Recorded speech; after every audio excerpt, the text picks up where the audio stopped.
So today on 818 Custom Garage, we've got the new Arrma Kraton 4S version 2. We're going to give it a bash, and I'm going to tell you what I think about it. Oh man, would you look at this bad boy? This thing is just awesome. And it's pretty good size too. So I'll put it next to a Outcast 6S EXB. They're primarily the same size, but just to give you a size comparison, Kraton 4S, Outcast 6X, Extreme Bash, I mean, wheelbase wise, they're like equal. Width wise, they are like equal. You know, the Kraton 6S is a little bit longer, so if you compare to 6S Kraton with a 4S, it might be a little bit bigger, but man, they're dang near the same size. And they handle pretty similar too, except the Kraton is lighter, and you can tell. But that 6S, man, the power, unmatched. Just to check it out, I have given it a few runs. Current thoughts, like every 4S, 3S line on the Arrma, the steering's horrible. That's really the only drawback to this truck. It's a monster. So you know, the only upgrades that I've done so far, I've got about 3 packs through it, is I've got a No Superior Designs RS 500B servo in there with a Kimbrough 124 servo saver. Arrma does make a 25 spline servo saver that you can use. You know, all the Spectrum servos are all 23 spline, but everything aftermarket's pretty much 25. And then I'm running 2 Protec fans. Really simple, you know, they're just screwed in kind of like normal. And then I made a little Y adapter harness myself for it. So, and it helps keep the temps down. I'm also running an Ovonic 4S 7200 milliamp. Really been happy with those. But other than that, this thing is all stock. Oh, and they do come with a dual plug setup, so you can run like two 2S batteries. But man, I'm not a big fan of that, and I'll either run it on a single 4S or a single 3S. So I just unsolder one side and resolder back together. This No Superior Designs servo is a direct powered servo, good up to 4S, good up to 4S. You can run out 2S, 3S, 4S. And I've been really happy with them. I've actually got one over in Blood Basher, aka the Big Rock. This thing's got a lot of mods. I've been really happy with it. The servos on the 3S, 4S, the only one that's been good, I feel like, is the one in the Senton. And that's primarily because the wheel and tire size, way smaller. The Granite's, it's okay with that. It starts to get a little bit tougher because you got the big monster truck tires, and then the same thing with the Big Rock. So I don't know, I like to upgrade a lot of the servos. I think it helps. But you know, we're gonna do that. We're gonna give it a little bash later today, take it out, jump it. It takes it, it loves it, it's fast. The only other thing I might do to it is I might gear it up. It comes stock with a 13 tooth. I think I might go to a 15 tooth, seen others do it. It could use a little bit more, and the temps all look really good so far, so it could definitely go up a little bit more in the gearing. So these tires, pretty dang good so far. I really like them in the dirt. The backflips I think are a little bit better. Just comparison on the Outcast. So you know, these are pretty worn down, pretty beat up. This Outcast has been through heck. Probably one of my favorite, as you can see. Broke a upper shock mount, sheared it off, but it's part of the game. You beat it up, go fix it. Beat up son of a digger too, gotta fix him. Spit out a drive shaft on Blood Basher. Blood Basher is a 4S setup, same setup that's in that. So same Spectrum ESC, same motor. But that thing's got a whole lot of M2C. M2C motor mount, M2C hubs, 17 millimeter hubs. This is probably one of my favorites. By far, I still think the Outcast is my favorite. Puts the biggest smile. You know, we got some other ones we'll get over to. Got the X-Max. We got the DBXL gas. That's a fun one out in the dirt. You need a lot of space for it though. So, all right. Time to get it. So we're at a dirt corner, as the ding-dongs like to call it. There's a lot of cool mountain bike jumps down there. There's a big one down there. A couple over there. So we're gonna hit this spot. You probably saw it. We hit this spot with the Outcast too. But today, new Kraton 4S V2. Here we go.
It's right there.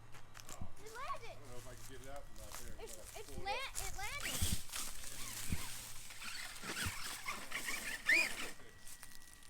Here, can you grab it? I'm too scared. Here, I'll go down and grab it.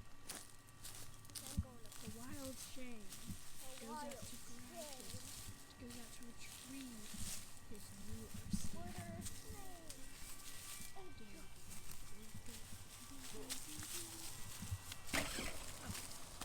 Cool. You could have grabbed it.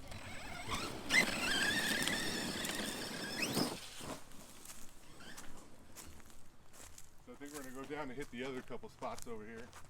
But this thing handles so good. It's so wide. They nailed the shocks on it. It just flies so good and lands so smooth. Now if you crash it like I do, it's not always a smooth landing. Oh, tree. Look at that beauty.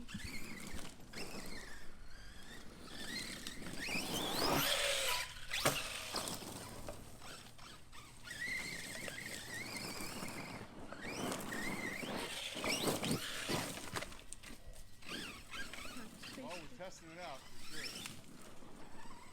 Seems to be very durable.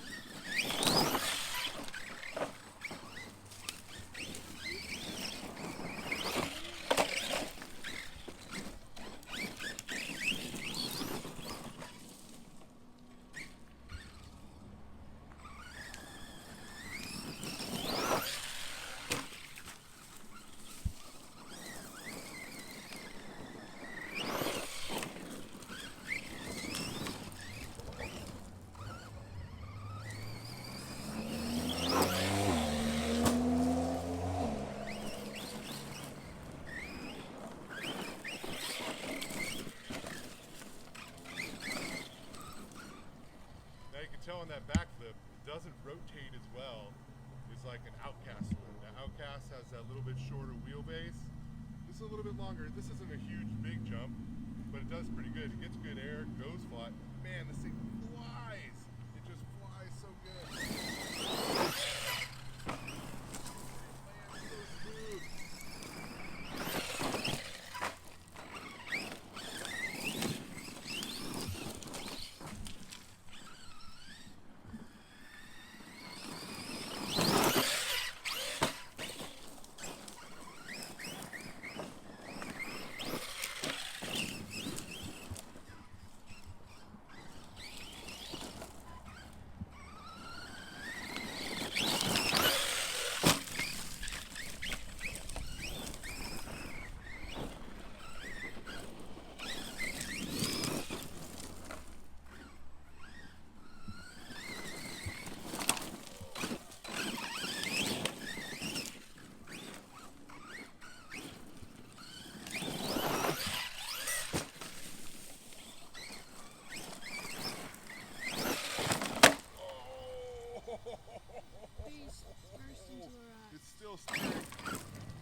so loose and all the big rocks, this thing just takes the beating.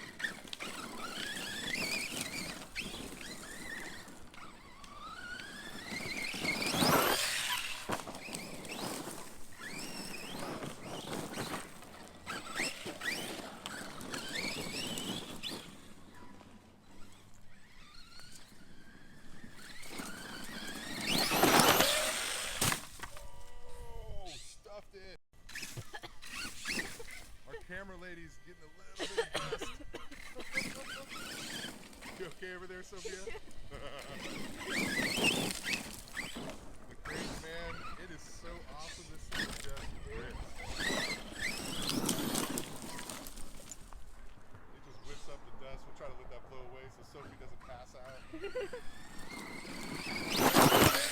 Oh, backflip, beautiful.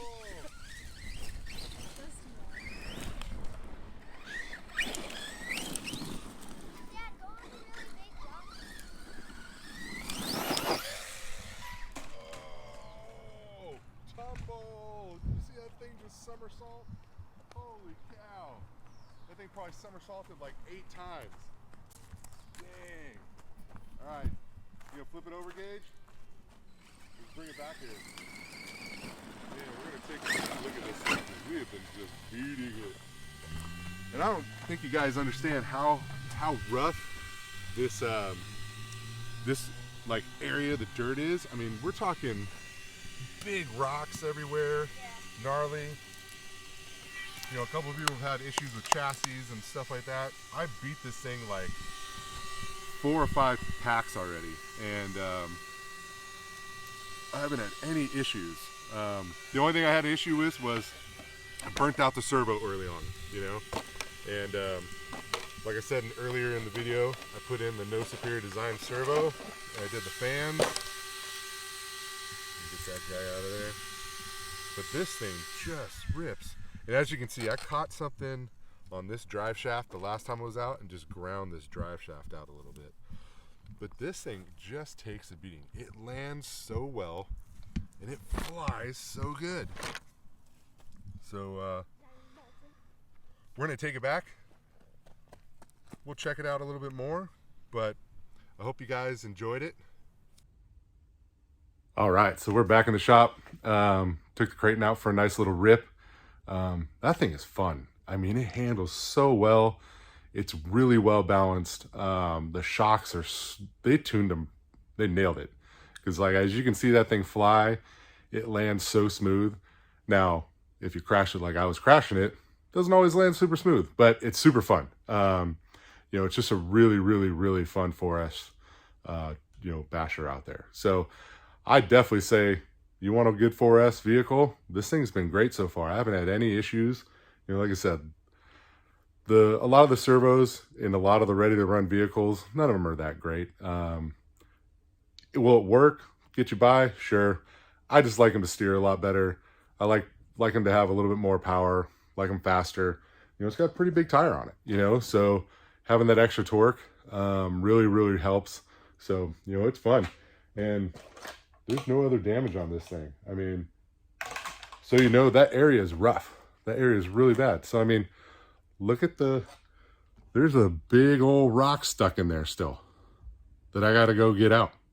And there was like 5 other rocks stuck in a lot of other places. And you look at the drive shafts and stuff, they're a little beat up, you know? So, but this thing handles the abuse. And this is like the fifth or 6th pack through this truck. So I wish I would have caught some more of the videos earlier. You know, we had some time where, you know, you do a lot of family stuff like everybody else. So got a little extra time. So we're going to do a couple more videos with the Kraton. I've been really happy with it. So I definitely say, you know, after the mods they did to the rear drive shafts, you know, I've heard people, you know, cracking the chassis and stuff like that too. I haven't experienced that. Maybe you got to send it super, super high. You saw me running into trees and rocks with this thing, and it's fine. There's not a crack anywhere. I mean, no cracks. Front bumper solid. I smashed that thing right into stuff. So I think it's a really well solid made truck. you know, it's based off the 3S line that's been out for a while, and they're solid, you know. The only other thing, you know, they got the newer motor plate, a little bit thicker motor plate, which I think will help. I bent a lot of them on the 3S line, which is why I use the M2C motor mount. And if this one bends, I'll do an M2C motor mount on it at some point. Or you can pop it off and bend it back and put it back on. I've done that multiple times. So hope you guys liked the video. Drop a comment, let me know if you liked it, didn't like it, what we all can do better with the videos. We're trying to change up a few things and just make them better. But I hope you guys enjoyed it. Catch you on the next one.